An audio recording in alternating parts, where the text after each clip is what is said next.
Stable voice channel में आप लोगों का स्वागत है। आज की कहानी है सोने का अंडा। और यह एक रोचक कहानी है। बहुत पहले की बात है। एक गांव में चांदनी नाम का एक लड़की रहती थी। उसकी माँ बाप बचपन में ही गुजर चुके थे। वह खेतों में काम करके अपना गुजारा बड़ी मुश्किल से करती थी। उसके पास एक मुर्गी थी जो उसको रोज़ एक अंडा देती थी। जब उसके पास कभी खाने के लिए कुछ नहीं होता तो वह रात को अपनी मुर्गी का अंडा खाकर ही सो जाती थी। उसके पड़ोस में एक सूरज नाम का एक व्यक्ति रहता था जो कि सही व्यक्ति नहीं था। जब उसने देखा कि चांदनी अपना गुजारा सही से कर रही है तो उसने एक दिन चांदनी की मुर्गी चुरा लिया। जब चांदनी घर पर नहीं थी, इसके बाद सूरज मुर्गी को मारकर पकाकर खा ले गया। जब चांदनी घर आई और उसने घर पर मुर्गी को नहीं देखी तो इधर उधर अपनी मुर्गी को ढूंढने लगी। उसने मुर्गी के कुछ पंख सूरज के घर के बाहर देखे। उसने सूरज से बात की तो सूरज ने कहा कि उसकी बिल्ली एक मुर्गी को पकड़कर लाई थी। मैंने उसको पकाकर खा लिया। मुझे क्या पता था वह तुम्हारी मुर्गी है।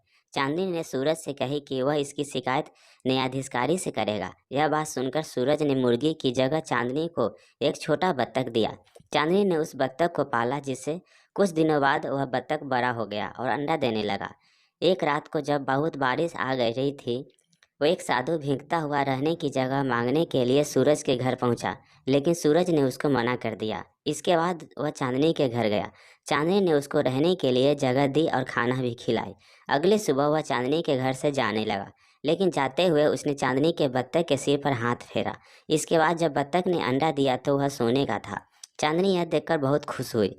अब बत्तख जब भी अंडा देता तो वह सोने का होता था। सोने के अंडे को बेचकर चांदनी की सारी गरीबी दूर हो गई, लेकिन फिर भी वह साधारण जिंदगी ही जीती थी। एक दिन सूरज ने बत्तख को सोने का अंडा देते हुए देख लिया और वह न्यायाधीशकारी के पास पहुंचा। वह न्यायाधीशकारी से बोला कि चांदनी ने कल मेरा बत्तख चुरा ली है। जब न्यायाधीशकारी ने चांदनी से पूछा तो उसने सारी बात बताई कि किस तरह सूरज ने ही इसको बत्तख दिया था। न्यायाधीशकारी ने कहा कि मैं कल इसका फैसला करूंगा कि बत्तख किसको मिलेगा।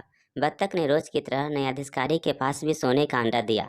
अगले दिन न्यायाधीशकारी ने दोनों को समान अंडा दिखाया और कहा कि यह कल तुम्हारे बत्तख ने दिया है। अलग पूछने पर चांदनी ने न्यायाधीशकारी को सच बताया कि उसकी बत्तख सोने का अंडा देती थी, जबकि सूरज ने कहा कि उसकी बत्तख समान अंडा देती है। न्यायाधीशकारी ने एक नया बत्तख लेकर सूरज को दे दिया और चांदनी को सोने का अंडा देने वाली बत्तख दी। चांदनी दोबारा सोने का अंडा देने वाली बत्तख पाकर खुश हुई। सीख, हमें कभी भी लालच नहीं करना चाहिए और दूसरों को देखकर ईर्ष्या नहीं करनी चाहिए। कैसा लगा यह शॉर्ट मोटिवेशन स्टोरी? कमेंट करके ज़रूर बताएं और इस चैनल पे नए हैं तो कृपया इस चैनल को लाइक, शेयर और सब्सक्राइब कर लीजिए। Thank you.